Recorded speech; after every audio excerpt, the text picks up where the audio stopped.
இப்பொழுதும் வெளிப்படுத்தின விசேஷத்திலிருந்து இன்றைக்கு உங்களோடு நான் கர்த்தருடைய வார்த்தையை நான் பகிர்ந்து கொள்ள விரும்புகிறேன்.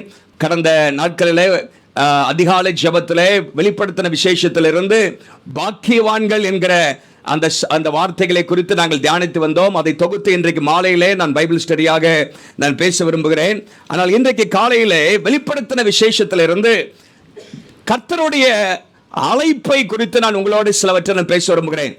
சபைக்கு, திருச்சபைக்கு கர்த்தருடைய அழைப்பு, God's call to the church from the book of Revelation என்கிற அந்த தலைப்பில் இன்றைக்கு நான் உங்களோடு கூட சில வசனங்களின் அடிப்படையில் நான் பேச விரும்புகிறேன்.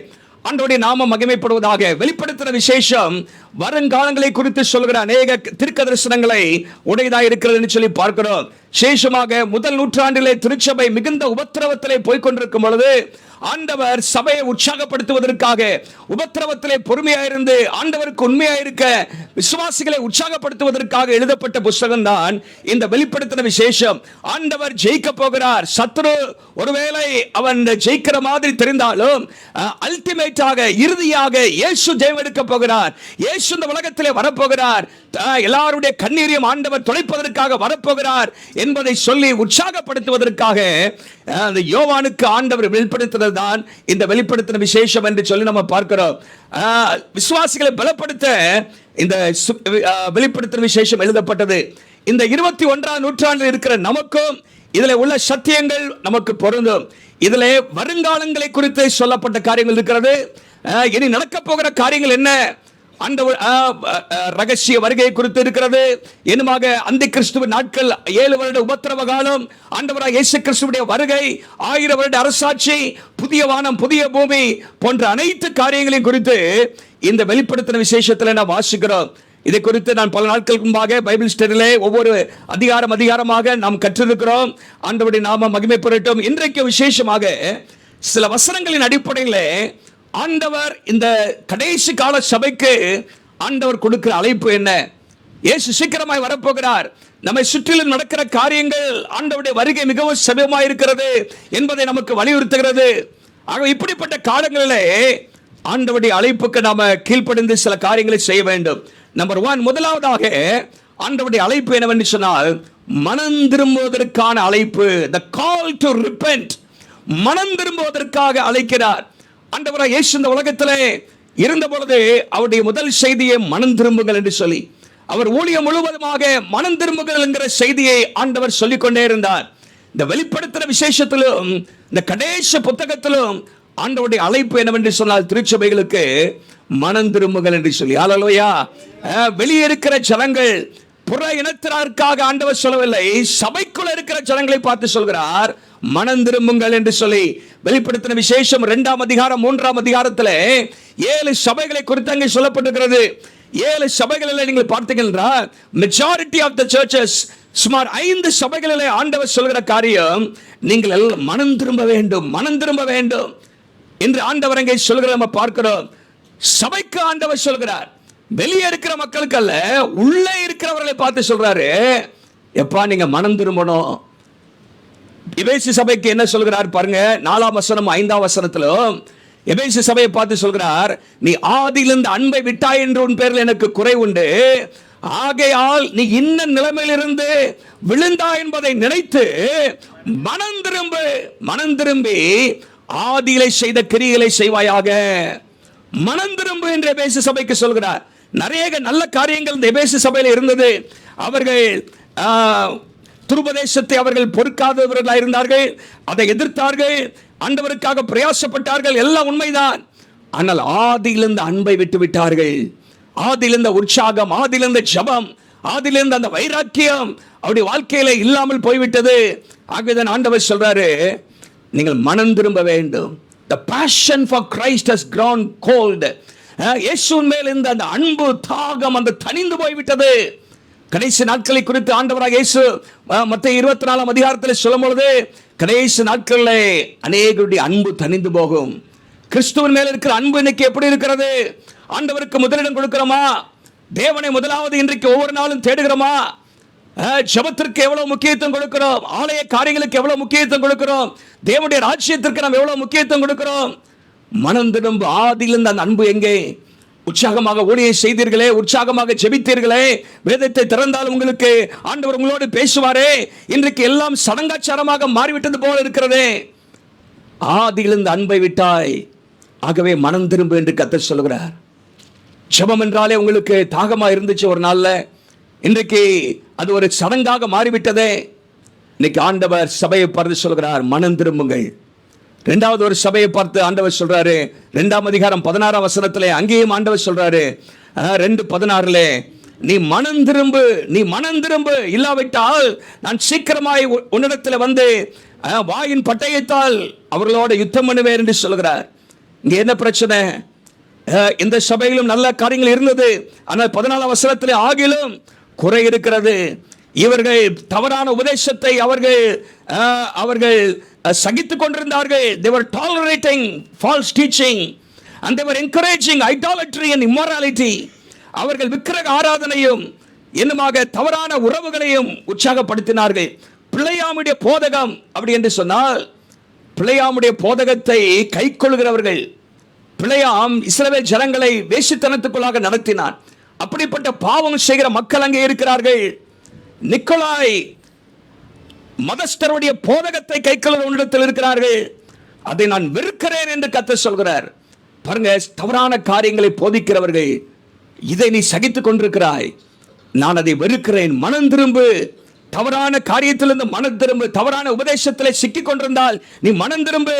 இன்னைக்கு கடைசி காலத்தில் இப்படிப்பட்ட காரியங்கள் இல்லாவிட்டாலும் இன்னைக்கு தவறான உபதேசங்கள், ஜீசஸ் ஒன்லி என்கிற உபதேசங்கள், கிரேஸ், ஹைப்பர் கிரேஸ் என்கிற உபதேசங்கள், என்ன கிருபை கிருபை என்று சொல்லி, பாவம் செய்தால் ஆண்டவர் கிருபையாக மன்னித்து விடுவார் என்று சொல்லி இன்னைக்கு அப்படி பேசுகிற மக்கள் இருக்கிறாங்க.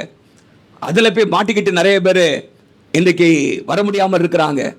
ஆண்டவர் சொல்றாரு, மனம் திரும்பு. தவறான உபதேசத்தை, நீ கற்றுக்கொண்ட உபதேசத்திலிருந்து மாறுபட்ட உபதேசத்தை போதிக்கிறவர்களை விட்டு நீ திரும்ப விலகி வா. சபையை ஆண்டவர் மனம் திரும்ப அழைக்கிறார். 3வது சபை அங்கே 21, 22 வசனத்தில் வாசித்தீங்கன்னா, வெளிப்படுத்தின விசேஷம் 2ஆம் அதிகாரம் 21, 22 அங்கே நான் மனம் திரும்பும்படியாய் அவளுக்கு தவணை கொடுத்தேன், தேச மார்க்கத்தை விட்டு மனம் திரும்ப அவளுக்கு விருப்பமில்லை என்று ஆண்டவர் அங்கே சொல்றார். 22ஆம் வசனத்தில், நான் அவளை கட்டில் கடையாக்கி அவருடைய விபச்சாரம் செய்தவர்கள் தங்களுடைய கிரியைகளை விட்டு மனம் திரும்பாவிட்டால் அவர்களை மிகவும் உபத்திரவத்திலே தள்ளி என்றெல்லாம் ஆண்டவர் சொல்றார். அவருடைய பிள்ளைகளை கொல்லவே கொல்லுவேன், அப்பொழுது நானே உள்ளந்திரியங்களையும் இருதயங்களையும் ஆராய்ந்து அறிகிறவர் என்று எல்லா சபைகளும் அறிந்து கொள்ளும். ஆண்டவர் நம்மை ஆராய்ந்து பார்க்கிறவர். அல்லேலூயா. நம்முடைய வாழ்க்கையில என்ன இருக்கு நமக்கு தெரியாது. சில இடத்துல ஆஸ்பத்திரிக்கு போனா உங்களுக்கு மேலோட்டமா தெரியாது, ஸ்கேன் எடுத்துட்டு வாங்க, சிடி ஸ்கேன் எடுத்துட்டு வான்னு. சில அதுவும் தெரியாது, எம்ஆர்ஐ ஸ்கேன் எடுத்துட்டு வா, அப்பதான் அதுல நுணுக்கமாக என்ன பிரச்சனை இருக்குது அப்படின்னு கண்டுபிடிக்க முடியும். ஆண்டவர் சொல்றாரு, இந்த சபையெல்லாம் ஸ்கேன் பண்ணி பார்த்து சொல்றாரு, இந்த பிரச்சனை ஒன்று இருக்குது, மனம் திரும்பு, மனம் திரும்பு. மனம் திரும்புவதற்கு தவணை கொடுத்தார் ஆண்டவர். பாருங்க, God had given them time to repent. அவர்கள் மனம் திரும்புவதற்கான வேலைகள் கொடுத்தார். ஆனால் அவர்களுக்கு அந்த விருப்பம் இல்லை என்று சொல்லப்பட்டிருக்கிறது. இது எதை காண்பிக்கிறதுனா, ஆண்டவருடைய பொறுமையை பார்க்கிறோம், இரக்கத்தை பார்க்கிறோம். எப்படியாவது மனம் திரும்பியாப்பா, மனம் திரும்ப மாட்டியா அப்படின்னு சொல்லி ஆண்டவர் சில நாட்களாக, மாதங்களாக காத்து கொண்டிருந்தாராம். தவணை கொடுத்தாருன்னு சொல்றாரு. இன்னைக்கு நம்ம வாழ்க்கையில ஆண்டவருடைய பொறுமையை நம்ம சோதிக்க கூடாது. அல்லேலூயா. மனம் திரும்பிடணும். இல்லை ஆண்டவர் சொல்ற பாருங்க, அப்படி இல்லாட்ட என்ன செய்வேன்லாம் அங்கே சொல்லியிருக்கிறாரு. ஆகவே ஆண்டவர் நம்மை நியாயம் தீர்ப்பதற்கு முன்பாக, நியாய தீர்ப்புக்குள்ளாக நம்ம வருவதற்கு முன்பாக நம் மனம் திரும்ப வேண்டியது அவசியமாக இருக்கிறது. 3ஆம் அதிகாரத்தில் இன்னொரு சபையை பார்த்து சொல்றாரு பாருங்க, 3ஆம் வசனத்தில் 3:3 பாருங்க, நீ கேட்டு பெற்றுக்கொண்ட வகையை நினைவு கூர்ந்து அதை கை கொண்டு மனம் திரும்பு அப்படின்னு சொல்றாரு. இந்த சபைக்கு என்ன பிரச்சனைனா, பேர் இருக்கிறது, நீ உயிருள்ளவன் என்று பேர் கொண்டிருக்கிறாய், யூ ஹேவ் ரெப்புடேஷன். ஆனா என்ன இல்லை, நீ செத்து இருக்கிற, உயிர் இல்லவன்ட்ட நீ விழித்துக் கொண்டு அப்படின்னு ஆண்டவர் அங்கே சொல்றத நம்ம பார்க்கிறோம். பாருங்க, இந்த சபை பேர் இருக்குது, நல்ல பேரு, ஆனா ஆவிக்குரிய வாழ்க்கையில செத்து போயிருக்குது. ஆண்டவர் சொல்றாரு மனம் திரும்பு அப்படிங்கிறார். இன்னொரு சபை கடைசியில் நீங்க பாத்தீங்கன்னா 19ஆம் வசனத்துல பாருங்க, லவோதிக்கேயா சபை, முந்தின சபை சர்தை சபை, இப்ப லவோதிக்கேயா சபை பார்த்து சொல்றாரு 19ஆம் வசனத்துல, ஆகையால் ஜாக்கிரதையா இருந்து மனம் திரும்பு. பாருங்க, வெளிப்படுத்துற விசேஷத்தை எத்தனை முறை சொல்றாரு பாருங்க, மனம் திரும்பு, மனம் திரும்பு. இன்னைக்கு உங்களை பார்த்து ஆண்டவர் சொல்றாரு, என்ன பார்த்து சொல்றாரு, மனம் திரும்பு. ஹல்லேலூயா. இந்த சபையோட பிரச்சனை என்ன? அனலும் இல்லாம குளிரும் இல்லாம இருக்கிறாங்க, வெதுவெதுப்பா இருக்கிறாங்க, வாந்தி பண்ணி போடுவேன் என்று ஆண்டவர் சொல்றாரு. இது ஏன் நான் சொல்றேன்னா, உங்களை நேசிக்கிறபடினாலே சொல்கிறேன், உங்களை நேசிக்கிறபடினாலே இந்த வார்த்தைகளை மறுபடியும் சொல்கிறேன் என்று கர்த்தர் சொல்றாரு. நான் நேசிக்கிறவர்கள் எவர்களோ அவர்களை கடிந்து கொண்டு சிட்சிக்கிறேன், ஆகையால் ஜாக்கிரதையாயிருந்து மனம் திரும்பு. நீ சொல்லாத எனக்கு எல்லாம் இருக்குது, நான் ஓகே அப்படின்னு சொல்லாத. உங்களை ஆராய்ந்து பார்த்து மனம் திரும்பு. ஆதி அன்பை விட்டு விட்டாயே, மனம் திரும்பு. அனலும் இல்லாமல் குளிரும் இல்லாமல் இருக்கிறீர்களே, மனம் திரும்புங்கள். ஹல்லேலூயா. கண்ணீர் விட்டு ஜெபித்து எத்தனை நாள் ஆகிறது? ஆத்துமாக்களுக்காக மன்றாடி எத்தனை நாள் ஆகிறது? ஹல்லேலூயா. வேதத்தை தியானத்தோடு கூட படித்து எத்தனை நாள் ஆகிறது? தேவனுக்காக ஊழியம் செய்து எத்தனை நாட்கள் ஆகிறது? இந்த வருஷத்துல 3 மாதங்களை 2.5 மாசம் ஆச்சு. யாருக்காவது சுவிசேஷம் அறிவித்திருக்கிறோமா? சுவிசேஷத்தை நமக்கு ஒரு நாள் யாரோ அறிவித்ததுனால தான் இன்றைக்கு நாம் ரட்சிக்கப்பட்டு தேவனுடைய ஆலயத்தில் இருக்கிறோம். ஆனால் யாருக்குமே சுவிசேஷம் சொல்லக்கூடிய ஒரு பாரமே நமக்கு இல்லாவிட்டால், நம்ம அனலும் இல்லாம குளிரும் இல்லாத ஒரு வாழ்க்கை. ஆண்டவர் சொல்றாரு, மனம் திரும்பு. ஹல்லேலூயா. இன்னைக்கு சபையை குறித்து ஆண்டவர் சொல்கிற காரியம், மனம் திரும்புங்கள். பாருங்க, 9ஆம் அதிகாரத்துக்கு நீங்க வரும்போது உபத்திரவ காலத்துக்குள்ளாக இருக்கிறதை குறித்து அங்கே சொல்லப்படுகிறது. உபத்திரவ காலத்தில் பயங்கரமான போராட்டங்கள், உபத்திரவங்கள், தேவனுடைய நியாய தீர்ப்புகள் எல்லாம் வருமா. அப்படியும் ஆண்டவர் அவர்களை எச்சரிக்கிறார், எப்படியாகிலும் இவைகளை பார்த்தாலும் மனம் திரும்ப மாட்டாயா என்று சொல்லி. ஆனால் ஜனங்கள் பாருங்க, 20ஆம் வசனம் 21ஆம் வசனத்தில் வாசித்தீங்கன்னா, 9ஆம் அதிகாரம் 20-21, அந்த வாதைகளால் கொல்லப்படாத மற்ற மனுஷர்கள் பேய்களையும் பொன் வெள்ளி செம்பு மரம் என்பவைகளால் செய்யப்பட்டவைகளையும் காணவும் கேட்கவும் நடக்கவும் மாட்டாதவைகளுமாயிருக்கிற விக்கிரகங்களையும் வணங்காதபடிக்கு தங்கள் கைகளின் கிரிகளை விட்டு மனம் திரும்பவில்லை. தங்கள் கொலை பாதகங்களையும் தங்கள் சூனியங்களையும் தங்கள் வேசித்தனங்களையும் தங்கள் களவுகளையும் விட்டு மனம் திரும்பவில்லை. பாருங்க, உலகம் மனம் திரும்ப ரெடியா இல்லை. கடினமாயிருச்சு, இருதயம் கடினமாயிருச்சு. நம்ம இருதயம் கடினப்படுறதுக்கு முன்பாக மனம் திரும்பிடணும். ஹல்லேலூயா. சிலத்துல இருதயம் கடினமாயிரும் சிலருடைய வாழ்க்கையில. அந்த கடினம் ஆகிறதுக்கு முன்பாக பாருங்க, hardened heart can resist even severe warnings from God. ஆண்டவருடைய பயங்கரமான எச்சரிப்பை கூட எதிர்த்து செயல்படக்கூடிய கடினமான இருதயத்தை பார்க்கிறோம். ஆகவே கர்த்தர் நம்மோடு பேசும்பொழுது மனம் திரும்பிடணும். ஹல்லேலூயா. பாருங்க, இந்த சம்பவம் அங்கே இந்த எத்தனாவது எக்காலம் அங்கே பார்த்தீங்கன்னா, 6ஆம் தூதன் எக்காலம் ஓடினான் 13ஆம் வசனத்தில் வாசிக்கிறோம். கிட்டத்தட்ட முதல் பகுதி, அந்த உபத்திரவ காலத்தினுடைய முதல் பகுதி முடிகிற சமயம் அது. அப்போ பார்த்தீங்கன்னா 9:18 பார்த்தீங்கன்னா, 9:18 கிட்டத்தட்ட 3 மனுஷர்கள் 1/3 கொல்லப்பட்டார்கள். உலகத்தின் ஜனத்தொகையில 1/3 கொல்லப்பட்டார்கள். இதுக்கு முன்பாக இன்னொரு சம்பவம் நடக்குது. 6ஆம் அதிகாரம் 8ஆம் வசனத்துல 1/4 கொல்லப்படுகிறார்கள். 1/4 அப்படின்னு சொன்னா, கைவிடப்பட்டவர்களிலே பாதி ஜனங்கள் 3 வருஷத்துல உபத்திரவ காலத்திலே கொல்லப்படுவார்களாம். கோடி கோடியாக மக்கள் மடிவார்கள். அதை பார்த்து கூட நிறைய பேர் மனம் திரும்ப மாட்டாங்களாம். பாருங்க, கடினமாயிரும் உள்ளம். இன்னைக்கு நம்ம வாழ்க்கை இருதயம் கடினமாகிறதுக்கு முன்பாக நம்ம ஆண்டவர் பேசும்போதே மனம் திரும்பிடணும். ஹல்லேலூயா. இருதயம் கடினமாயிருச்சுன்னா ரொம்ப கஷ்டமாயிரும். அப்புறம் ஆண்டவருடைய கோபம் நம்ம மேல வந்துவிடும். ஆகவே மனம் திரும்புங்கள். வெளிப்படுத்தின விசேஷம் 22ஆம் அதிகாரம் 17ஆம் வசனத்தில், கடைசி அதிகாரத்திலும் ஆண்டவர் வா என்று அழைக்கிறார். ஆவியும் மனவாட்டியும் என்ன சொல்கிறார்கள்? அங்கே வா என்பானாக. வந்துருப்பா, வந்துரு, மனம் திரும்பி வந்துரு. ஆண்டவருடைய அழைப்பு வந்துகிட்டே இருக்குது. ஹல்லேலூயா. காம் காம். ஹல்லேலூயா. மனம் திரும்பி வா, என்னை பின்பற்றி வா என்று கர்த்தர் அழைக்கிறார். எல்லாரும் மனம் திரும்ப வேண்டும் என்று சொல்லி ஆண்டவர் விரும்புகிறார். 2 பேதுரு 3ஆம் அதிகாரம் 9ஆம் வசனத்தில் வாசிக்கிறோம். ஆகவே ஆண்டவருடைய அழைப்பு, மனம் திரும்புங்க. தேவ பிள்ளைகளே, ஆதியிலிருந்து அன்பை விட்டு விட்டீர்களே, அதுலேருந்து மனம் திரும்புங்க. உலகத்தோடு ஒரு காம்ப்ரமைசிங் லைஃப் ஒத்து வாழ்ந்து கொண்டிருக்கிறீர்களே, அதுலேருந்து மனம் திரும்புங்க. அனலும் இல்லாத குளிரும் இல்லாத அந்த வாழ்க்கையிலிருந்து மனம் திரும்புங்கள். ஹல்லேலூயா. விசேஷமாக இந்த உபவாச நாட்களில் ஆண்டவர் நம்முடைய இருதயங்களை கர்த்தர் உடைப்பாராக. ஹல்லேலூயா. ஆண்டவர் நம்முடைய இருதயங்களை லகுவாக்குவாராக. நம்முடைய இருதயங்களிலே கர்த்தருடைய ஆவியானவர் உணர்வை தருவாராக. இன்னும் தேவனிடத்தில் திரும்ப, ஆண்டவரை இன்னும் அதிகமாக நேசிக்க, தேவனோடு நெருங்கி வாழ, தேவனுக்கு ராஜ்யத்துக்கு அடுத்த காரியங்களில் இன்னும் அதிகமாக நம்ம ஈடுபாடு கொள்ள கர்த்தர் கிருபை தருவாராக. மனம் திரும்பு, மனம் திரும்பு. ஹல்லேலூயா, ஹல்லேலூயா. உலகம் வேலை வேலை என்று சொல்லி கர்த்தரை மறந்து போன ஜனமே மனம் திரும்புங்கள் என்று கர்த்தருடைய ஆவியானவர் என்று சொல்கிறார். நம்பர் 1, முதலாவதாக the call to repent, மனம் திரும்பு என்று கர்த்தர் பலமுறை அழைக்கிறார். இரண்டாவதாக இந்த வெளிப்படுத்தின விசேஷத்தில் இன்னொரு அழைப்பு என்னவென்று சொன்னால், தேவனை மாத்திரம் ஆராதிப்பதற்கு ஒரு அழைப்பு. the call to worship God alone. கடைசி பகுதியிலே ஒரு வசனத்தை வாசித்து விட்டு முன்பாக வர விரும்புகிறேன். 19ஆம் அதிகாரம் 10ஆம் வசனத்தை நீங்க வாசித்தீங்கன்னா, வெளிப்படுத்தின விசேஷம் 19:10, அப்பொழுது அவனை வணங்கும்படி அவனுடைய பாதத்தில் விழுந்தேன். யோவான் அங்கே தூதனை வணங்கும்படியாக தூதனுடைய பாதத்திலே விழுகிறார். அவன் என்னை நோக்கி சொல்கிறான், தூதன், இப்படி செய்யாதபடிக்கு பார், உன்னோடும் இயேசு கிறிஸ்துவை குறித்து சாட்சியிட்ட உன் சகோதரனோடு கூட நானும் ஒரு ஊழியக்காரன். தேவனை தொழுதுகொள், தேவனை தொழுதுகொள். யாரை தொழுதுகொள்?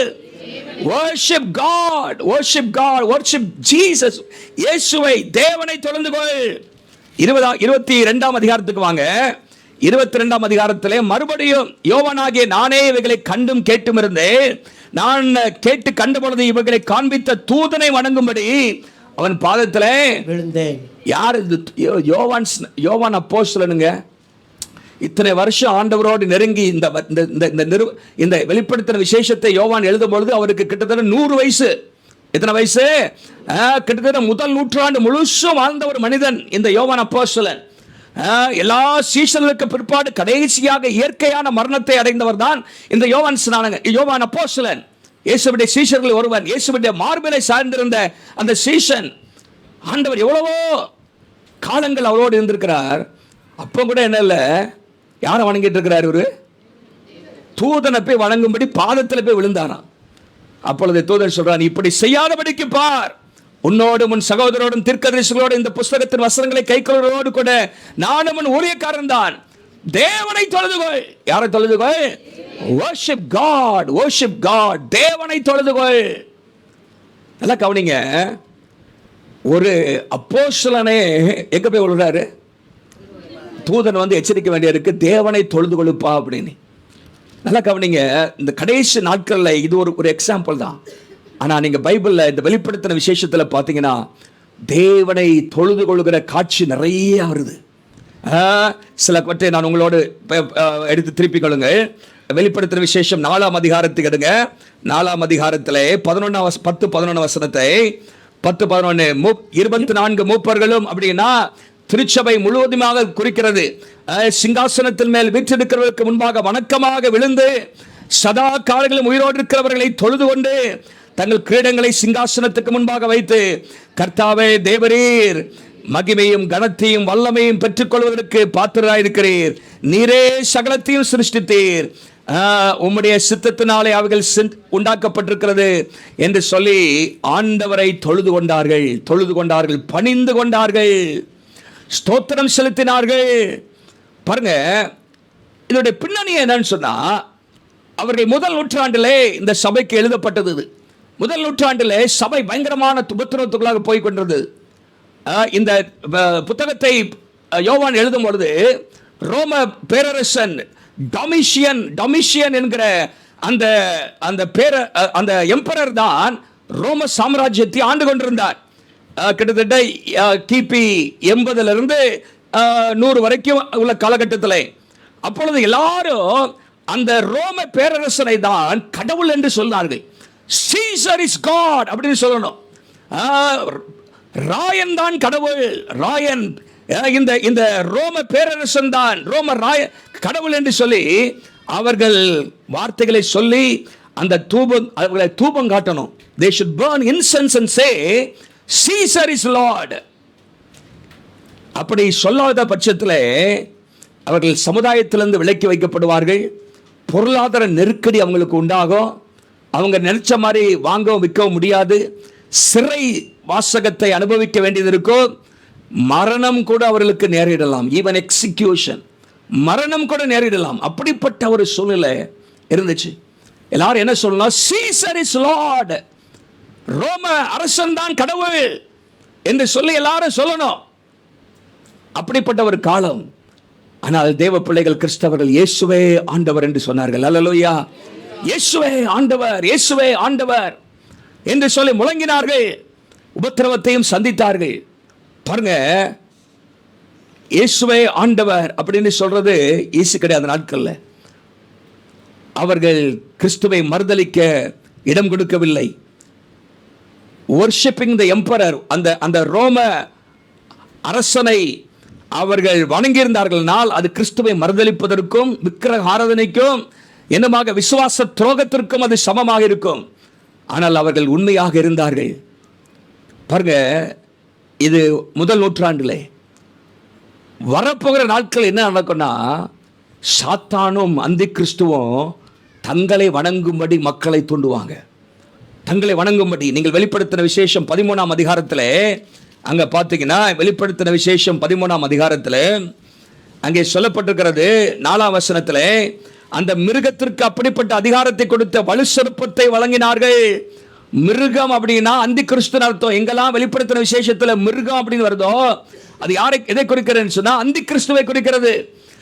மிருகத்துக்கு அப்படிப்பட்ட அதிகாரம் கொடுத்த வலுசற்பம் அது சாத்தானை குறிக்கிறது.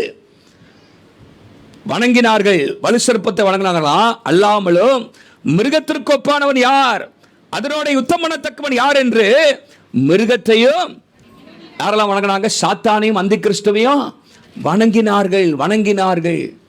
பாருங்க, இது ஒரு நாள் வரப்போகிறது. மக்கள் சாத்தானை வணங்குவார்கள், அந்தி கிறிஸ்துவை வணங்குவார்கள். இப்போ பாருங்க, அவர்கள் வணங்குவதற்கு கட்டாயப்படுத்தப்படுவார்கள் என்றெல்லாம் நம்ம வாசிக்கிறோம். ஆனால் 14:7 நீங்க வாசித்தீங்கன்னா 14:7 அங்கே கர்த்தருடைய தூதன் வந்து சத்தமிட்டு சொல்கிறான், தேவனுக்கு பயந்து அவரை மகிமைப்படுத்துங்கள், அவர் நியாய தீர்ப்பு கொடுக்கும் வேலை வந்தது, வானத்தையும் பூமியையும் சமுத்திரத்தையும் நீரூற்றுகளையும் உண்டாக்கினவரையே தொழுது கொள்ளுங்கள். யாரையே தொழுது கொள்ளுங்கள்? வானத்தையும் பூமியும் நீரூற்றுகளையும் அதில் உள்ள எல்லாவற்றையும் உண்டாக்கினவரையே தொழுது கொள்ளுங்கள் என்று சொல்லுகிற நம்ம பார்க்கிறோம். பாருங்க, worship God alone, அவரை மாத்திரம் வணங்குங்கள், அவரை மாத்திரம் தொழுது கொள்ளுங்கள். அதான் கவனிங்க. இன்னைக்கு ஒருவேளை நமக்கு நம்முடைய தேசத்தினுடைய ஆட்சியாளர்கள் தங்களை வணங்குங்கள் என்று கட்டாயப்படுத்தாமல் இருக்கலாம். ஆனால் ஒரு நாள் வரும், அரசாங்கமும் மற்ற காரியங்களும் கடவுளை மறுதலிப்பதற்கான சூழ்நிலைகள் வரும். இன்னைக்கு உபத்திரவம் இன்னைக்கு வட இந்தியாவில் அதிகமாக கொண்டிருக்கிறது பார்க்கிறோம். நமக்கு தெரிந்திருக்க வேண்டும், நம்ம ஆண்டவர் ஒருவரே ஆராதனைக்கு பாத்திரர். ஹல்லேலூயா. 4ஆம் அதிகாரம் 11ஆம் வசனம், 4ஆம் அதிகாரம் 11ஆம் வசனத்தில் போட்டிருக்குது, நீர் ஒருவரே கர்த்தாவே தேவரீர், மகிமையும் கனத்தையும் வல்லமையும் பெற்றுக்கொள்வதற்கு நீர் ஒருவரே பாத்திரராய் இருக்கிறீர். ஹல்லேலூயா. இன்னைக்கு தேசத்தை ஆண்டவர் தான் கண்ட்ரோல்ல வச்சிருக்கிறார். ஹல்லேலூயா. எந்த ஒரு ஆட்சியும் அல்ல. இந்த நாட்களில் ஆண்டவர் சொல்லுகிற காரியம் நீங்க 4ஆம் அதிகாரம் முழுசும் நீங்க வாசித்து பார்த்தீங்கன்னா, 4ஆம் அதிகாரத்தில் மாத்திரம் 12 முறை ஒரு வார்த்தை வருது. அது என்ன வார்த்தைன்னா, சிங்காசனம் சிங்காசனம் சிங்காசனத்தின் மேல் வீற்றிருக்கிறவர். 5ஆம் அதிகாரத்தில் 5 முறை வருது. இந்த 2 அதிகாரத்தில் மாத்திரம் 17 முறை சிங்காசனம் என்கிற வார்த்தை வருகிறது. அது எதை குறிக்கிறதுனா, இயேசு சிங்காசனத்தில் வீற்றிருக்கிறார். ஹல்லேலூயா. அவர்தான் ஆளுகை செய்கிறார். இந்த உலகத்தில் நடக்கிற அத்தனை காரியங்களும் அவருக்கு தெரியும். அவருடைய சித்தம் இல்லாமல், அவருடைய அறிவுக்கு இல்லாமல் இந்த உலகத்தில் ஒன்று நடக்காது. எந்த காரியத்தை எப்போது ஆரம்பிக்கணும், எப்போ முடிக்கணும் அவருக்கு தெரியும். எந்த ஆட்சியை எப்பொழுது முடிவுக்கு கொண்டு வரணும் அவருக்கு தெரியும். ஹல்லேலூயா. அவர் சிங்காசனத்தில் வீற்றிருக்கிறார், சிங்காசனத்தில் வீற்றிருக்கிறார். ஆகவே அவர் ஒருவரே கனத்திற்கு பாத்திரர். ஹல்லேலூயா. நல்லா கவனிங்க. இன்னைக்கு நிறைய காரியம் ஒருவேளை மனிதர்கள், சாத்தான், அந்தி கிறிஸ்து நேரடியாக நம்மை வணங்காலும் பல காரியத்தின் மூலமாக பல காரியத்துக்கு இன்னைக்கு மக்கள் வணக்கம் செலுத்துறார். இன்னைக்கு நிறைய பேர் today many things compete for our worship. அநேக காரியங்கள் வணங்குவதற்காக நம்மை இழுக்கிறது. நம்மை அறியாதபடிக்கு அநேக நேரத்தில் எதை தொழுது கொள்கிறோம்னு சொன்னா, நம்முடைய வெற்றியை தொழுது கொள்கிறோம். we worship success. வெற்றி அதுதான் நம்ம வாழ்க்கொழுது. பணம் சிலர் எதை வணங்குகிறார்கள்? பணம் டெய்லி பணத்திற்காக ஓடிக்கொண்டிருக்கிற நிலைமை இருந்துச்சுன்னா, நீ பணத்துக்கு அடிமையாகிவிட்ட, பணத்துக்கு வணக்கம் செலுத்துகிற மாதிரி தான் அது. you are worshiping money. Power. சிலருடைய வாழ்க்கையில பதவி ஆசை. அது உலகத்தில் மாத்திரமல்ல, அரசியல்ல மாத்திரமல்ல, இன்றைக்கு ஆவிக்குரிய வட்டாரத்திலும் பதவிகள், பதவிக்காக எல்லாம் சண்டை போடுறது. அது எதை காண்பிக்கிறதுனா, பதவிக்கு நம்ம அடிமையாகிவிட்டோம், பதவியை வணங்குகிறோம் அர்த்தம். என்டர்டைன்மெண்ட், பொழுதுபோக்கு. சிலருக்கு அது இல்லாவிட்டால் இருக்க முடியல. சிலர் எதுக்கு மொபைலுக்கும் சோசியல் மீடியாவுக்கும் அடிமைகளாக இருக்கிறோம். அது எதை குறிக்கிறதுனா, we are worshiping social media, we are worshiping entertainment. பொழுதுபோக்கு. சில மனித தலைவர்களை வணங்குறாங்க. மனித தலைவர்கள் இன்னைக்கு தெரியுமா, தமிழ்நாட்டில் எத்தனை பேர் பாருங்க, மனிதர்களை தெய்வமாக, மனித தலைவர்களை வணங்குகிற நிலைமை இருக்கிறதை பார்க்கிறோம். இன்னைக்கு many things are competing for worship. என்னை வணங்கு, என்னை வணங்கு, எனக்கு ஆராதனை செலுத்து, எனக்கு முக்கியத்துவம் கொடு என்று சொல்லி இன்றைக்கு அநேக காரியங்கள் நம்முடைய கவனத்தை ஈர்த்துட்டே இருக்குது. இன்னைக்கு கர்த்தரை மாத்திரம் வணங்குறோமா? ஆண்டவர் நம்முடைய வாழ்க்கையில் முதலிடத்தில் இருக்கிறாரா? பாருங்க, தானியேல் 6ஆம் அதிகாரம் 7ஆம் வசனத்துல, தானியேல் ஆண்டவரை மாத்திரம் வணங்குற ஒரு மனுஷன், அவனுக்கு ஒரு சோதனை வந்துச்சு. ஒரு சட்டம் போட்டாங்க. என்ன சட்டம் அப்படின்னா, ராஜாவாகி உம்மை தவிர, ராஜாவாகி உம்மை தவிர வேற எந்த தெய்வத்தையும், வேற எந்த கடவுளையும் வணங்குகிறவன் சிங்கக்கபிலே போடப்பட வேண்டும். ராஜாவாகிய உம்மை தவிர எந்த தேவனாகிலும் மனுஷனாகிலும் நோக்கி விண்ணப்பம் பண்ணினால் அவன் சிங்கங்களின் கபிலே போடப்பட வேண்டும். ராஜாவை வணங்கணும், வேற யாரையும் வணங்கக்கூடாது அப்படின்னு. சோதனை என்ன? அப்படி வணங்கலாட்டா எங்க தூக்கி போடணும்? சிங்க கபில. உங்களுக்கு ஒருத்தர் சொல்றாரு, என்ன வணங்கு, இல்லாட்டா உன்னை தூக்கி எங்க போடுவேன்? பாம்பு புத்துல கொண்டு விட்டுருவேன், சிங்க கெவியில கொண்டு விட்டுருவேன். தானியேல் அதை கொண்டு கவலைப்படலை. அவன் கர்த்தரை மாத்திரம் தான். 10ஆம் வசனத்தில், அவன் முன் செய்து வந்தபடியே எருசலேமுக்கு நேராக ஜன்னல்கள் திறந்திருக்க ஆண்டவரை நோக்கி அவன் தொழுது கொண்டான், ஆராதித்தான், ஸ்தோத்திரம் செலுத்தினான் என்று வாசிக்கிறோம். ஹல்லேலூயா. பாருங்க, சிங்க கெபி ஆனாலும் கர்த்தரை தான் ஆராதிப்பேன். worship God alone. இது சாதாரணமாக கேட்டுட்டு போறதுக்கு செய்தி இல்லை. the time will come. உங்களுடைய ஆராதனை மனிதர்களுக்கும் பொருள்களுக்கும் பணத்திற்கும் போகக்கூடிய சூழ்நிலை வரும். ஆகவே அதுக்கு அடிபடிந்துடக்கூடாது. நேபுகாத்நேச்சார் சொல்கிறான், என்னுடைய சிலையை நீ வணங்கணும் அப்படின்னு சொல்லி 3ஆம் அதிகாரத்தில், வணங்கப்பா சிலை, பொற்சிலை, ஒரு பெரிய பொற்சிலை 9 அடிக்கி வச்சு வணங்க அப்படிங்கிறான். எல்லாரும் என்ன செஞ்சாங்களா? 3ஆம் அதிகாரத்தில் பாருங்க, எல்லாரும் பணிந்து கொண்டார்கள், 3 பேரை தவிர. எத்தனாம் வசனத்தில் இருக்கிறது? தானியேல் 3ஆம் அதிகாரம், வாசிங்க அந்த வசனத்தை. தானியேல், எல்லாரும் பணிந்து கொண்டார்கள். அங்கே 7ஆம் வசனத்தில் பாருங்க, நிறுத்தின பொருட்களை சகலவித வார்த்தைகள் கேட்க ஜாதியாரும் பாஷைக்காரரும் தாழ விழுந்து அந்த பொருட்களை பணிந்து கொண்டார்கள் என்று வாசிக்கிறோம். ஆனால் 3 பேர் யாரு? சாத்ராக், மேஷக், ஆபேத்நேகோ, அவர்கள் அதை செய்யவில்லை. ஹல்லேலூயா, ஹல்லேலூயா. அதை பணிந்து கொள்ளவில்லை. அவர்கள் அக்கினி சூளைக்கு போக வேண்டியிருந்துச்சு. ஆனால் கர்த்தர் அவர்களோடு இருந்து அவர்களை காப்பாற்றினார். ஹல்லேலூயா. சிங்க கபியிலே தானியேலை கர்த்தர் காப்பாற்றினார். worship God alone. கர்த்தரை, பணத்தை சேவிக்காதீர்கள், பதவியை சேவிக்காதீர்கள், பொழுதுபோக்குக்கு உங்கள் வாழ்க்கையை விட்டு கொடுக்காதீர்கள், அதுக்கு அடிமையாயிராதீர்கள். வெற்றியை கொண்டாடுங்கள், ஆனால் வெற்றியை ஆராதிக்காதீர்கள். don't worship success. இன்னைக்கு எதை ஆராதிக்கிறீர்கள்? ஆண்டவர் மாத்திரம்தான் தொழுகைக்கு பாத்திரர். ஹல்லேலூயா. ஆண்டவர் மாத்திரம்தான் ஆராதனைக்கு பாத்திரர். நீங்கள் எதுக்கு அதிகமான நேரம் கொடுக்கிறீர்களோ, எது அதிகமாக உங்களுடைய சிந்தையை நிரப்புகிறதோ அதற்கு நீங்கள் அடிமையாகி விட்டீர்கள். அதுக்கு நீங்கள் ஆராதனை செலுத்துகிறீர்கள் சொல்லுதான் அர்த்தம். இன்னைக்கு உங்களுடைய கவனத்தையும் உங்களுடைய சிந்தனையையும் பரலோகம், தேவனுடைய வசனம், தேவனுக்கு அடுத்த காரியங்கள் நிரப்புகிறதா? இல்லை உலகமும் உலகத்துக்கு அடுத்த காரியங்கள் நிரப்புகிறதா? அழைப்பு என்னன்னு சொன்னா, தேவனை மாத்திரம் தொழுதுகொள். ஹல்லேலூயா. worship God alone. வேதத்திலே வெளிப்படுத்துகிற விசேஷத்திலே பரலோகத்தில் நடக்கிற ஆராதனை குறித்து அநேக வசனங்கள் இருக்கிறது. 5ஆம் அதிகாரம் 9-14, 7ஆம் அதிகாரம் 11-12, 11ஆம் அதிகாரம் 16-17, 15ஆம் அதிகாரம் 3-4, 19ஆம் அதிகாரம் முதல் 5 வசனங்கள். இதெல்லாம் வாசித்தீங்கன்னா அங்கே கர்த்தரை ஆராதிக்கிறார்கள். ஹல்லேலூயா. தூதர்கள் ஆராதிக்கிறார்கள், மூப்பர்கள் ஆராதிக்கிறார்கள். ஆண்டவரை, நீங்களும் நானும் கர்த்தரை ஆராதிக்க கர்த்தர் அழைக்கிறார். ஹல்லேலூயா. நம்பர் 1, முதலாவதாக மனம் திரும்ப கர்த்தர் அழைக்கிறார். அனலும் இல்லாத குளிரும் இல்லாத வாழ்க்கையிலிருந்து மனம் திரும்ப, ஆதியின் அன்பை விட்டதிலிருந்து மனம் திரும்பு, உலகத்தோடு ஒத்து வாழ்கிற வாழ்க்கையிலிருந்து மனம் திரும்பு. ஹல்லேலூயா. செத்த நிலைமையிலிருந்து மனம் திரும்பு என்று ஆண்டவர் சொல்லுகிறார். இரண்டாவதாக கர்த்தர் ஒருவரையே, ஹல்லேலூயா, அந்தி கிறிஸ்துவை அல்ல, மனிதர்களை அல்ல, சாத்தானை அல்ல, சாத்தானுடைய காரியங்களை அல்ல, கர்த்தரை மாத்திரம் தொழுதுகொள். மூன்றாவதாக the call to remain loyal to Christ. கிறிஸ்துவுக்கு உண்மையாயிருக்க அழைக்கிறார் கர்த்தர். ஹல்லேலூயா. கிறிஸ்துவுக்கு உண்மையாயிருக்க அழைக்கிறார். வாசிங்க வெளிப்படுத்தல் 2ஆம் அதிகாரம் 10ஆம் வசனம். வெளிப்படுத்தல் 2:10. நீ படப்போகிற பாடுகளை குறித்து எவ்வளவும் பயப்படாதே. இதோ நீங்கள் சோதிக்கப்படும் பொருட்டாக பிசாசானவன் உங்களில் சிலரை காவலில் போடுவான். 10 நாள் உபத்திரப்படுவீர்கள். ஆகிலும் நீ மரண பரியந்தம் உண்மையாயிரு, அப்பொழுது ஜீவ கிரீடத்தை உனக்கு தருவேன். மரண பரியந்தம் உண்மையாயிரு. மரண பரியந்தம். Be faithful even to the point of death. மரண பரியந்தம் உண்மையாயிரு, அப்பொழுது என்னது தருவேன்? ஜீவ கிரீடத்தை. இப்போ உண்மையா இருக்கலாம், ஆனா சாவர வரைக்கும் உண்மையா இருக்கணும். ஹல்லேலூயா. call to remain loyal to Christ.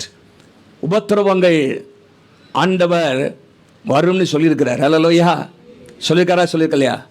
இந்த உலகத்தில் உங்களுக்கு உபத்திரவம் உண்டு. ஹல்லேலூயா. எத்தனை பேர் உபத்திரவத்துக்குலாம் போயிட்டு இருக்கீங்க? கை தூங்க பார்க்கலாம். அப்பெல்லாம் இயேசுவை நீங்க உண்மையா பின்பற்றிக்கிட்டு இருக்கீங்க அர்த்தம். ஹல்லேலூயா. உபத்திரமே வரல. ஒருத்தர் சொல்றாரு, ரொம்ப ஸ்மூத்தா வாழ்க்கை போதுன்னா எங்கேயோ மேடுலேருந்து பள்ளத்தாக்க நேக்கி போயிட்டு இருக்கீங்கன்னு அர்த்தம். ஹல்லேலூயா. ஆனா பிராடுகள் ஸ்ட்ரகிள்ஸ் இருக்குன்னா நீங்க மேட்டில் ஏறிட்டு இருக்கீங்க. ஹல்லேலூயா. அப்ப பாருங்க, நம்ம வாழ்க்கையில் உபத்திரம் உண்டு. 16, 23, 33 வாசிக்கிற யோவான் அந்த சுவிசேஷத்துல அந்த யோவான் 14 17 வரைக்கும் பார்த்தீங்கன்னா இயேசு கிறிஸ்துவோடைய அவர் கடைசி பேசின வார்த்தைகள், the farewell address of Jesus. இயேசு அவர் அங்கே கெத்செமனே தோட்டத்துக்கு போறதுக்கு முன்பாக, சிலுவைக்கு போறதுக்கு முன்பாக பேசின வார்த்தைகள் தான். அதுல விசேஷமாக ஆண்டவர் சீஷர்களை உபத்திரவப்படுவதற்கு ஆயத்தப்படுத்துகிறார். எப்படிலாம் பாருங்களேன். 15, 18 வாசிங்க. உலகம் உங்களை பகைத்தால் அது உங்களை பகைக்கிறதுக்கு முன்பாக என்னை பகைத்தது என்று அறிவீர்கள். உலகம் உங்களை பகைக்கும், ஆனால் அதை பகைக்கிறதுக்கு முன்பாக என்னைய பகைச்சுன்னு அறியுங்க. அடுத்த 20ஆம் வசனத்துல பாருங்க. ஊழியக்காரன் தன் எஜமானிலும் பெரியவன் அல்ல என்று நான் உங்களுக்கு சொன்ன வார்த்தையை நினைத்துக் கொள்ளுங்கள். அவர்கள் என்னை துன்பப்படுத்தி கொண்டு உண்டானால் உங்களையும் துன்பப்படுத்துவார்கள். இயேசுவை துன்பப்படுத்தினாங்களா இல்லையா? துன்பப்படுத்தினாங்களா? இயேசுவை காரி துப்புனாங்களா? அப்போ நீங்க என்ன ஒருத்தர் உங்களை துப்பவே இல்லையா? அப்போ என்ன உங்களை இயேசுவை என்ன பச்சை மரத்துக்கே இந்த பாடுனா பட்டை மரத்துக்கு உண்டா இல்லையா? நீ சொல்லியிருக்கிற பாருங்க. அவர்கள் என்னை துன்பப்படுத்தினவங்க உங்களை என்ன பண்ணுவாங்க? துன்பப்படுத்தலாம்னு போட்டிருக்கா, துன்பப்படுத்துவார்கள் போட்டிருக்கா. ஹல்லேலூயா. நீங்கள் இயேசுவை பின்பற்றுவது நிமித்தமாக தப்பு செஞ்சல, தப்பு செஞ்சு ஜெயிலுக்கு போறது வேற. இது இயேசுவை பின்பற்றுவது நிமித்தமாக உண்மையா இருப்பதனால, சாட்சியா இருப்பதற்காக துன்பம் நம்ம வாழ்க்கையில வரும். என்ன 16 பாருங்க, என்ன சொல்றாரு பாருங்க. 16 நீங்கள் இடனடையாதபடிக்கு சொன்னேன். 2ஆம் வசனத்தில் மேலும் உங்களை கொலை செய்கிறவன் தான் தேவனுக்கு தொண்டு செய்கிறவன் என்று நினைக்கும் காலம் வரும். உங்களை காலி பண்ணிட்டு அவன் நினைப்பானா கடவுளுக்கு தொண்டு செய்கிறவானே. இன்னைக்கு நிறைய மதத்தில் அப்படிதான் நினைக்கிறாங்க. அப்படித்தானே? உங்களுக்கு தெரியும் இந்த மார்க்கு. மற்றவங்களை காலி பண்ணா அவன் நேராக மோட்சத்துக்கு போயிடலாம் நினைக்கிறான். அப்படிலாம் நினைக்கிற காலம் வரும். ரிலிஜியஸ் பெர்சிக்யூஷன் வரும். அப்படிலாம் ஆண்டவர் சொல்றாரு. ஆனால் தேவ பிள்ளைகள் உண்மையாக இருக்கணும். ஹல்லேலூயா. ஆண்டவரை சேவிப்பதில் உண்மையாக இருக்கணும். ஜெபம் பண்றதில், வேத வாசிப்பதில் உண்மையாக இருக்கணும். உபத்திரவத்தில் உண்மையாக இருக்கணும். உபத்திரவத்திலே பொறுமையாயிருங்கள் என்று சொல்லப்பட்டிருக்கிறது. வெளிப்படுத்தல் 14:12 வாசிங்க. வெளிப்படுத்தல் விசேஷம் 14:12. தேவனுடைய கற்பனைகளையும் இயேசுவின் மேலுள்ள விசுவாசத்தையும் காத்துக் கொள்கிறவர்களாகிய பரிசுத்தவான்களுடைய பொறுமை இதிலே விளங்கும். இது உபத்திரவ காலத்தில் உள்ள காரியங்களை சொல்லப்பட்டிருக்கிறது. இன்னைக்கும் நம்முடைய பொறுமை, உபத்திரவத்தில் நம்ம எவ்வளவு பொறுமையா இருக்கிறோம், ஆண்டவரை அறிக்கை செய்கிறோம் என்பதிலே நம்ம எவ்வளவு உண்மையா இருக்கிறோம் என்பது தெரியும். பாருங்க, பாலிகார்ப் என்கிற ஒரு தேவ மனுஷன் இருந்தார். அவர் யாருன்னு சொன்னா இந்த யோவான் அப்போஸ்தலனுடைய சீஷன். சிமிர்னா அந்த பட்டணத்தில், அந்த ஊரில் அவர் பிஷப்பாக இருந்தவர். அந்த பாலிகார்ப் அவரை ஒரு நாள் ரோம அதிகாரிகள் அரெஸ்ட் பண்ணி அவரை பார்த்து சொன்னாங்களா, இயேசுவை மறுதலி, சீசர் இஸ் காட்னு சொல்லு, ராயன் தான் கடவுள் என்று சொல்லி அறிக்கை செய், ரோம பேரரசன் தான் கடவுள் என்பதை அறிக்கை செய் அப்படின்னாங்களாம். அவருக்கு சொன்னாங்களா, உனக்கு விடுதலை தரோம், ஒன்றும் பெருசாக ஒன்றும் செய்ய வேண்டாம், இயேசுவை மறுதளிச்சனா போதும். என்னது, இயேசு கடவுள் இல்லை, ராயன் தான் கடவுள் அப்படின்னு சொன்னீங்கன்னா உனக்கு விடுதலை ஆயிடுவேன். சிம்பிள் தான். ஆனால் பாலிகார்ப்பு அவர் ஒரு வார்த்தையை சொன்னார், அது சரித்திரத்தில் முக்கியத்துவம் வாய்ந்த வார்த்தைகளாக இருக்கிறது. Unforgettable words in church history. சபை சரித்திரத்தில் அவர் பேசுகிற வார்த்தைகள். அந்த வார்த்தை என்னென்ன சொன்னார், 86 years I have served him and he has done me no wrong. How can I blaspheme my king who saved me? 86 ஆண்டுகள் இந்த இயேசுவை நான் சேவித்திருக்கிறேன், அவர் எனக்கு ஒரு தீங்குமே செய்தது கிடையாது, அவரை நான் எப்படி மறுதலிப்பேன், என்னை ரட்சித்த அந்த ராஜாவை நான் எப்படி மறுதலிப்பேன் சொன்னார். ஹல்லேலூயா. How can I deny, how can I blaspheme? அவருக்கு விரோதமாக எப்படி தூஷண வார்த்தையை நான் சொல்லுவேன்? என்னை ரட்சித்த அந்த தெய்வத்தை, அந்த ராஜாவுக்கு விரோதமாக நான் எப்படி சொல்ல முடியும் என்று சொன்னாரா. அவர் இயேசுவை மறுதலிக்கவில்லை, அவரை ஒரு கட்டையிலே கட்டி வைத்து அவரை எரித்தார்கள். ஆனால் அவருடைய சாட்சி சரித்திரத்தில் பெரிய தாக்கத்தை ஏற்படுத்தியது. ஹல்லேலூயா. அநேகர் அவருடைய வார்த்தையை கேட்டவர்கள் கர்த்தருக்காக உறுதியாக நின்றார்கள், இயேசுவுக்காக நின்றார்கள். நாங்களும் இயேசுவை மறுதலிக்க மாட்டோம் என்று சொல்லி அவர்கள் தைரியமாக நின்றார்கள். வெளிப்படுத்தின விசேஷம் 14:4. வெளிப்படுத்தின விசேஷம் 14:4. ஸ்ரீகளால் தங்களை கரைப்படுத்தாதவர்கள் இவர்களே, கற்புள்ளவர்கள் இவர்களே, கற்புள்ளவர்கள் இவர்களே. ஆட்டுக்குட்டியானவர் எங்கே போனாலும், ஆட்டுக்குட்டியானவர் எங்கே போனாலும் அவரை பின்பற்றுகிறவர்கள் இவர்களே, அவரை பின்பற்றுகிறவர்கள் இவர்களே. ஹல்லேலூயா. இது முத்திரை போடப்பட்டவர்களை கூட சொல்லப்படுகிறது. இதில் சொல்லப்பட்டவைகள் அந்த சிம்பாலிக்காக சொல்லப்படுகிறது.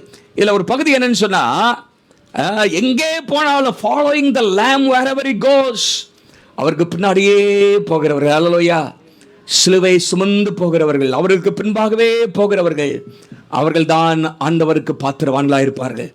யாரும் நம்முடைய கிரீடத்தை என்ன பண்ணிடக்கூடாது, எடுத்து போயிடக்கூடாது. இவ்வளோ நாள் பிரயாசப்பட்டதெல்லாம் போயிடக்கூடாது. நீங்கள் 2 யோவானில் பார்த்தீங்கன்னா ஒரு வசனம் இருக்குது. 2 யோவான் 8ஆம் வசனத்தை வாசிங்க. நான் வாசிக்கிறேன். உங்கள் செய்கைகளின் பலனை இழந்து போகாமல் பூரண பலனை பெறும்படிக்கு எச்சரிக்கையாருங்கள். உங்கள் செய்கைகளின் பலன், இத்தனை நாட்கள் நீங்க ஆலயத்துக்கு வந்தது, கொடுத்தது, ஜபித்தது, இதெல்லாம் என்ன போயிடக்கூடாது, வீணா போயிடக்கூடாது. கடைசி வரைக்கும் உண்மையா இருக்கணும். ஹல்லேலூயா. பூரண பலனை ஆண்டவர் நம்ம பார்த்து சொல்லணும், உண்மை உத்தமமான ஊழியக்காரனே என்று சொல்லக்கூடிய கிருபைகளை ஆண்டவர் தருவாராக. ஹல்லேலூயா. கடைசி வரைக்கும் பாருங்க.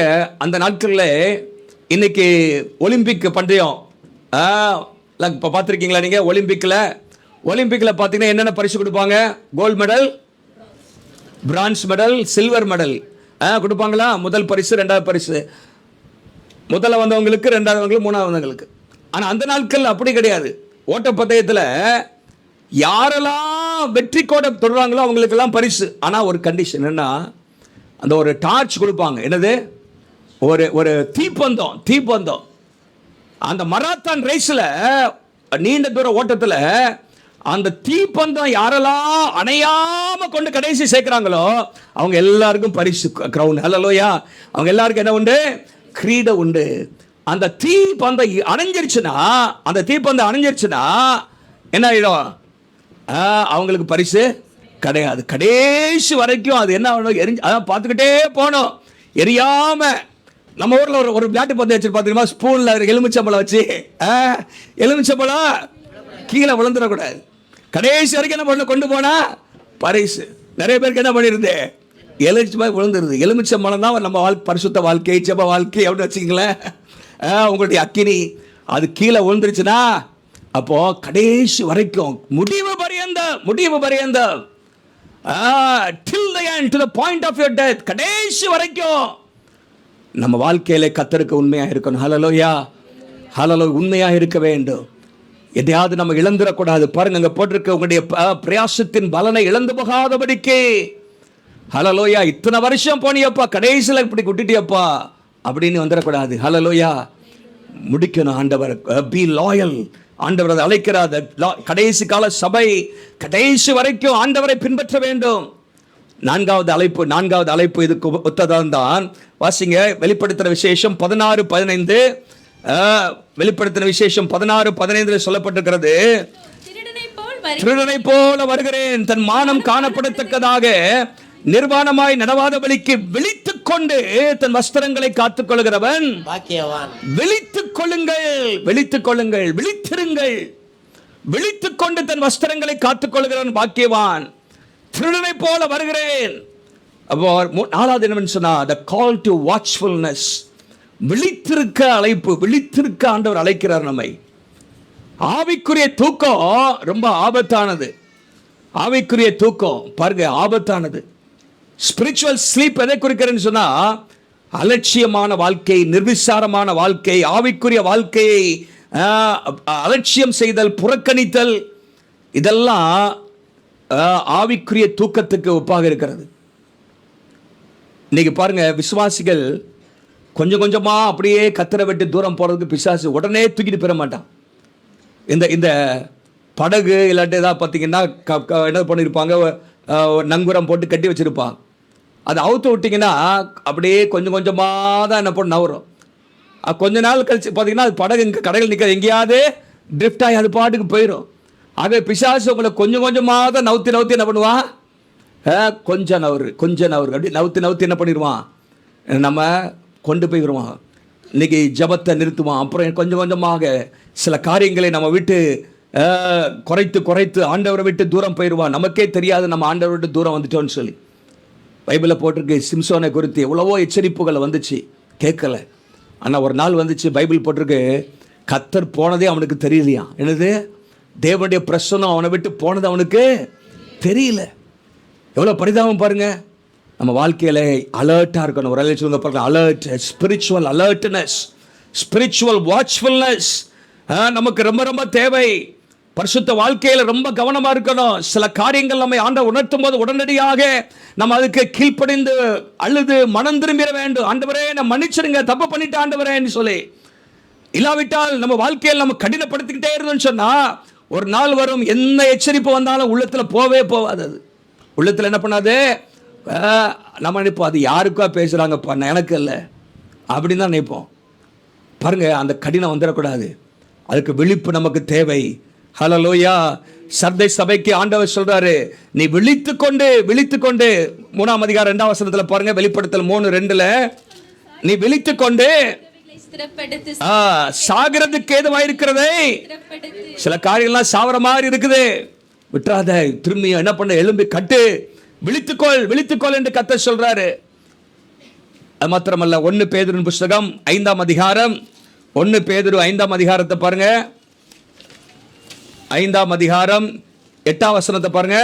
தெளிந்த புத்தி உள்ளவர்களாயிருங்கள், விழித்திருங்கள், ஏனெனில் உங்கள் எதிராளியாக பிசாசானவன் கெர்ச்சிக்கிற சிங்கம் போல எவனை விழுங்கலாமோ என்று. பி ஸ்பிரிச்சுவலி அலர்ட்டா இருங்க. ஆண்டவர் சொல்றாரு, நான் திருடனை போல வரேங்கிறாரு. எப்போ இயேசு வருவார்னு யாருக்கும் தெரியாது. திருடன் சொல்லிட்டு வருவானா, நாளைக்கு காலைல 5 மணிக்கு வரேன், கொஞ்சம் நல்லா தூங்க இன்னும் கொஞ்சம் அப்படின்னு சொல்லிட்டு வருவானா? அப்படி சொல்லிட்டு வந்தால் நீங்கள் என்ன பண்ணுவீங்க, எல்லா லைட்டும் போட்டு 4 சேரை வெளியே போட்டு உட்காந்துருப்பீங்க. ஆனால் அவன் சொல்ல மாட்டான். இப்போ இயேசு அது என்ன பண்ணுறாரு, திருடனை போல வர பல இடத்துல இருக்குது. 1 தெசலோனிக்கர் 5ஆம் அதிகாரத்தில் இருக்குது, இயேசு மத்தேயு 24ஆம் அதிகாரத்தில் இருக்குது, திருடனை போல வருகிறேன் என்று இயேசு அங்கே சொல்லியிருக்கிறத நம்ம பார்க்குறோம்.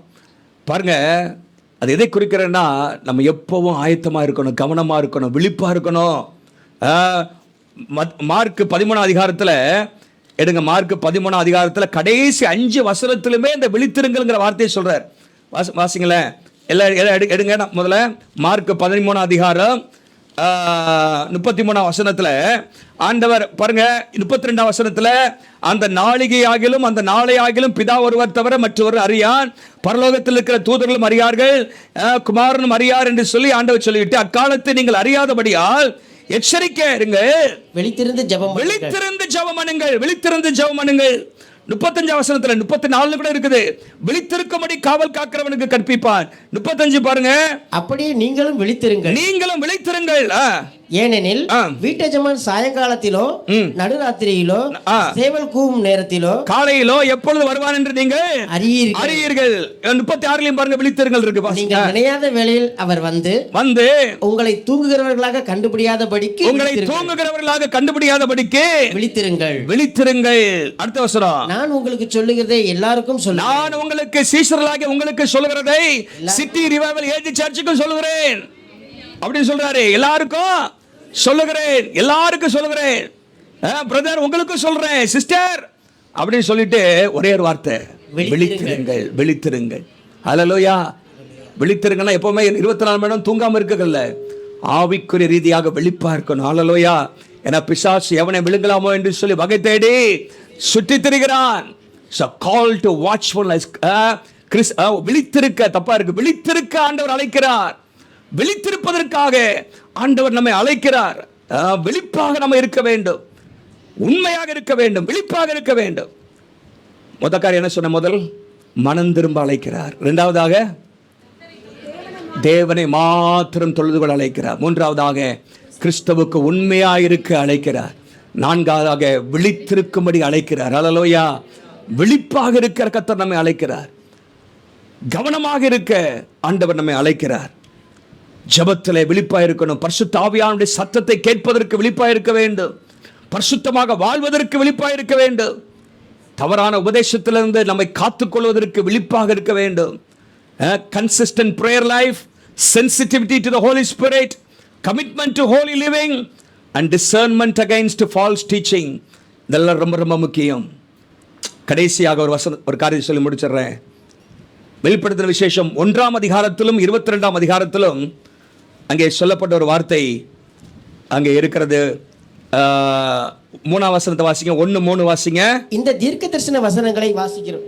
இந்த தீர்க்க தரிசன வசனங்களை வாசிக்கிறவனும் கேட்கிறவர்களும் இதில் எழுதியிருக்கிறவர்களை கைக்கொள்ளுகிறவர்களும் பாக்கியவான்கள். பாருங்க, கடைசியாக ஆண்டவர் சொல்றது, கர்த்தருடைய வசனத்துக்கு கீழ்ப்படி ஆண்டவர் அழைக்கிறார். ஹல்லேலூயா.